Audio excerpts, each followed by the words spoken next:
Fake भक्ति। तो आज रात्रि में कान्हा जी और राधा जी को शयन करवाने के बाद लाइट ऑफ करके जा ही रही थी, तभी कान्हा जी ने मेरा हाथ थामा और वो उठ गए। तो मैंने कहा कि लल्ला हम कल बातें करेंगे, अभी रात्रि हो चुकी है, चलिए आप सो जाइए। लेकिन कान्हा फिर उठ गए। तो मैंने कहा कि अच्छा ठीक है, आप उठ ही गए हो तो अब आप बताइए कि आप सो क्यों नहीं रहे हो। तो कान्हा ने मुझसे कहा कि आज मुझे झूले पे सोना है। तो मैंने कहा कि आप झूले पे कैसे सो पाओगे। तो लल्ला ने कहा कि मुझे नहीं पता, मुझे बस झूले पे ही सोना है। तो फिर मैंने झूला निकाला, थोड़ी सी उसकी सफाई की, उसके बाद मैंने कपड़ा बिछाया और कान्हा जी के लिए पिलो लगा दी। तो चलिए अब लल्ला को झूले पे सुलाते हैं। लेकिन हमारे कान्हा तो फिर उठ गए। फिर मैंने सोचा कि मैं राधा रानी को भी सुला करके देखती हूँ, शायद कान्हा सो जाए। सुलाते वक्त मैंने देखा कि कान्हा के तो वस्त्र फटे हुए हैं। फिर मैंने कान्हा के वस्त्र चेंज किए और उनको सुलाया तो कान्हा आराम से सो गए। भक्ति जो महसूस नहीं होती, सिर्फ दिखाई जाती है। ब्रज की रजै न्यारी, वृंदावन नगरी है बहुत प्यारी।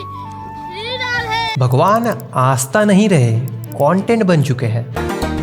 मैं तो वृंदावन को जाऊं सखी, मेरे नैना लगे बिहारी। कैमरा ऑन होते ही इनकी भक्ति शुरू हो जाती है। घर में अब एक ही नाम, एक ही नारा गूंजेगा। और कैमरा ऑफ होने पर इनकी भक्ति खत्म।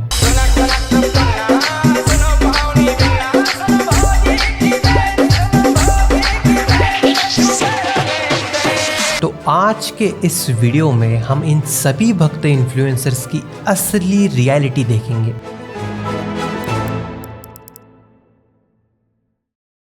एक टाइम था जब भक्ति का मतलब था अंदर का एक एहसास। किसी को दिखाना जरूरी नहीं था, किसी को साबित करना नहीं पड़ता था। भगवान सामने होते थे और हम अपने मन के साथ। पर आज भक्ति बदल गई है, जरा इन वीडियोस को देखिए। तो आज रात्रि जब मैं कान्हा के वस्त्र हल्के करके उनको सुला रही थी तो कान्हा सो ही नहीं रहे थे और वो उठ जा रहे थे। तो मैंने डांट लगाया, फिर प्यार से उनको बोला कि चलो कान्हा सो जाओ, लेकिन वो फिर उठ गए। मैंने कहा कि अगर आप उठ गए हो तो चलो अपने सिंहासन पर बैठ जाओ और अब मुझे बताओ कि आप बदमाशी क्यों कर रहे हो, सो क्यों नहीं रहे। तो कान्हा ने मुझसे कहा कि तुमने मुझे दूध पिलाया, भोग भी लगाया, लेकिन मुझे तो मिठाई खाने का भी मन था ना। तो मैंने कहा कि अच्छा आपको मिठाई खाना है तो पहले बोलते, मैं आपके लिए पहले ही बना देती। उसके बाद तो मैं सोच में ही पड़ गई कि मैं कान्हा के लिए इतनी रात को कौन सी मिठाई बनाऊं। तो मैंने सोचा क्यों ना ड्राई फ्रूट्स डाल के कान्हा के लिए मिल्क केक बनाते हैं। तो चलिए हमारी मिल्क केक बन गई है, अब अपने लाडले को खिलाते हैं। लल्ला की तो मिल्क केक खा के सारी बदमाशियां खत्म हो गई थी। चलिए अब उन्हें लोरी गा के सुला देते हैं। राधे राधे। मैंने अपने छोटे से भाई हमारे कन्नू यानी कृष्ण जी के लिए मीशो से मंगाया है बच्चों वाला स्विमिंग पूल। इतनी गर्मी में सोचे थे मेरे कन्नू इसमें स्नान करके लगाएंगे डुबकी, लेकिन इसमें हवा भरने वाला पंप तो आया ही नहीं। भगवान के नाम पे जिसका जो मन चाहे कर रहा है। कोई अपने लड्डू गोपाल जी को पार्लर ले जा रहा है, कोई अपने लड्डू गोपाल जी का स्कूल में एडमिशन करवा रहा है। तो देखिए ये लड्डू गोपाल जी का रिजल्ट यहाँ पर आया है। मैरीगोल्ड पब्लिक स्कूल में 6th क्लास में है ये, और ये इनकी क्लास टीचर हैं जी। और किसी के लड्डू गोपाल जी बीमार हो गए हैं। देखो ये वही लड़की है जिसके लड्डू गोपाल की तबीयत जन्माष्टमी के दिन खराब होने से वह परेशान होकर रोने लगती है। वह उसे चंदन का लेप लगाती है और पानी भी पिलाती है, लेकिन फिर भी उसके लल्ला की तबीयत में कोई सुधार नहीं होता है। तो अंत में उसे डॉक्टर के पास ले जाकर उसकी अच्छे से जाँच करवाकर उसे सुई भी दिलवाती है। उसकी इस अद्भुत भक्ति और प्रेम को देखकर सभी लोगों ने इस वीडियो को लाइक किया और कईयों ने अपने लड्डू गोपाल जी को हॉस्पिटल में एडमिट भी करवा दिया है। जहां एक भक्त भगवान लड्डू गोपाल को स्नान करा रहा था, तभी अचानक भगवान की मूर्ति उसके हाथ से फिसलकर नीचे गिर गई। जैसे ही भगवान की मूर्ति नीचे गिरी, वैसे ही भक्त रोने लगा और उसने तुरंत एम्बुलेंस को कॉल कर दी, जिसके बाद तत्काल एम्बुलेंस से लड्डू गोपाल जी को अस्पताल लेकर पहुंच गया। अस्पताल में उन्हें एडमिट कराया। और यही नहीं, कुछ लोगों ने तो भगवान श्री कृष्ण जी से शादी भी कर ली है। आज हम आपको एक ऐसे भक्त से मिलवाने जा रहे हैं जिन्होंने भगवान श्री कृष्ण को अपना पति मान लिया। और यही है वही जिनके साथ मैंने अभी फेरे लिए हैं। पूरे विधि विधान से हमारा विवाह हुआ है और इन्होंने हमें पत्नी रूप में स्वीकार किया है और हमने इन्हें अपने परम पति के रूप में स्वीकार किया है। अरे भगवान है वो, कोई खिलौना नहीं कि जिसका जो मन चाहा कर लिया। तो आपको पता है लड्डू गोपाल कौन है?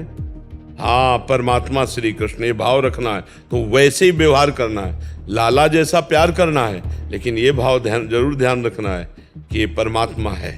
अगर परमात्मा नहीं तो आजकल देखो ना वैसे ये गोपाल जी और जो मन में आया जैसे, ऐसे नहीं, थोड़ा मर्यादा। वो भगवान है, वो परमात्मा भी है। तो दोस्तों ये कोई भक्ति नहीं है, ये है कंटेंट क्रिएशन, एक बिजनेस मॉडल जहां भगवान के नाम पे व्यूज और पैसे कमाए जाते हैं। एग्जाम्पल लेते हैं आरती साहू का, जिनके YouTube पे 5 मिलियन सब्सक्राइबर्स हैं और Instagram पे 4.2 मिलियन फॉलोअर्स। आप कहोगे इतने फॉलोअर्स हैं तो इनका कंटेंट भी बहुत तगड़ा होगा। ये देखिए इनका कंटेंट। राधे राधे, मेरी मम्मी कन्नू यानी मेरे कृष्ण जी को और मुझे छोड़ के चली गई। अब मुझे अकेले कन्नू का ध्यान रखना पड़ेगा, इसलिए मैंने जल्दी से नहा लिया। मम्मी चली गई तो कब, हम तो हैं। मम्मी के जाने से कन्नू भी उदास था। मम्मी रोज कन्नू को शाम को छज्जे पे लेके जाती थी गाय दिखाने के लिए, तो आज मैं कन्नू को लेके गई उसका मूड ठीक करने के लिए। मैंने सोचा शायद कन्नू इससे खुश हो जाए और हंसने लगे। राधे राधे, मैंने अपने छोटे से भाई हमारे कन्नू यानी कृष्ण जी के लिए मीशो से मंगाया है बच्चों वाला स्विमिंग पूल। इतनी गर्मी में सोचे थे मेरे कन्नू इसमें स्नान करके लगाएंगे डुबकी, लेकिन इसमें हवा भरने वाला पंप तो आया ही नहीं। भगवान के नाम पे सिर्फ व्यूज बटोरे जा रहे हैं। और थोड़ा नीचे जाओ तो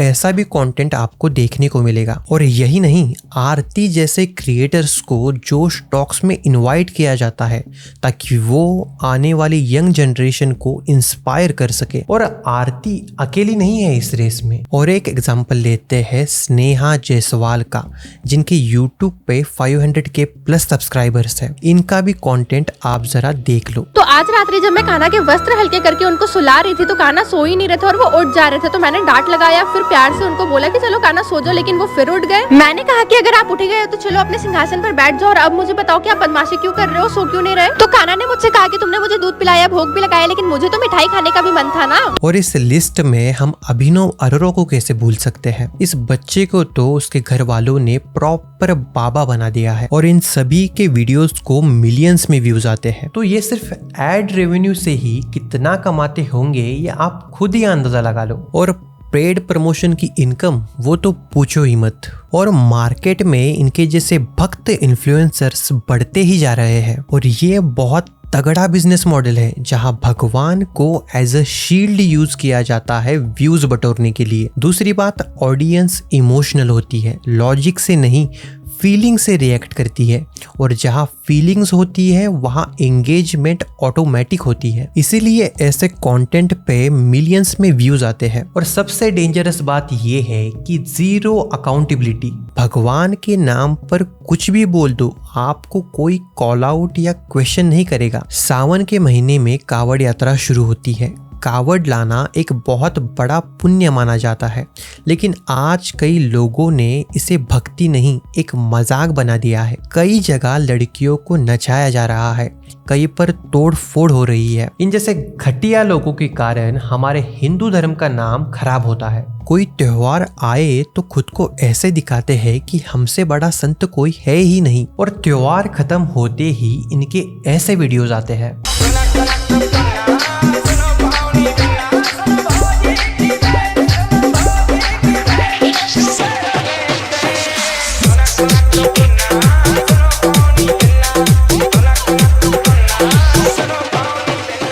लेकिन यही रुककर हमें एक बात समझनी पड़ेगी। ये सब सिर्फ इसलिए नहीं हो रहा कि कुछ लोग गलत कर रहे हैं, ये सब इसलिए भी हो रहा है क्योंकि ये चल रहा है। सोचिए जरा, आज अगर कोई नॉर्मल व्लॉग डाले तो शायद कोई देखे भी ना, लेकिन वही इंसान अगर भगवान का नाम जोड़ दे, एक भक्ति वाला थंबनेल लगा दे तो वीडियो अपने आप चल जाती है। क्यों? क्योंकि भक्ति एक ऐसा टॉपिक है जहां लोग सवाल नहीं करते, यहाँ डाउट को गुनाह बना दिया गया है। अगर तुम किसी से कहो ये गलत है तो तुम्हें सीधा एंटी हिंदू घोषित कर दिया जाता है। और यही सबसे बड़ा फायदा है इस तरह के कंटेंट का। यहाँ क्रिएटर को पता होता है कोई चैलेंज नहीं करेगा, कोई फैक्ट चेक नहीं करेगा, कोई जवाब नहीं मांगेगा, क्योंकि सामने भगवान का नाम है। अब जरा ऑडियंस की भी बात करते हैं। ऑडियंस गलत नहीं है, ऑडियंस बस इमोशनल है।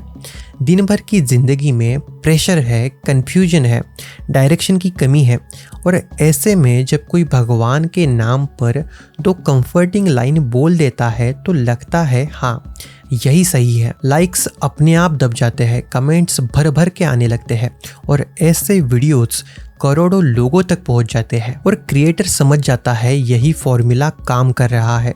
फिर धीरे धीरे भक्ति अनुभव नहीं रहती, कंटेंट क्रिएशन बन जाती है। आज मंदिर गए, शूट किया, कल पूजा की, रिकॉर्ड किया, परसों रोए, थंबनेल बना और ये सब इतना नॉर्मल हो गया है कि अब किसी को अजीब भी नहीं लगता।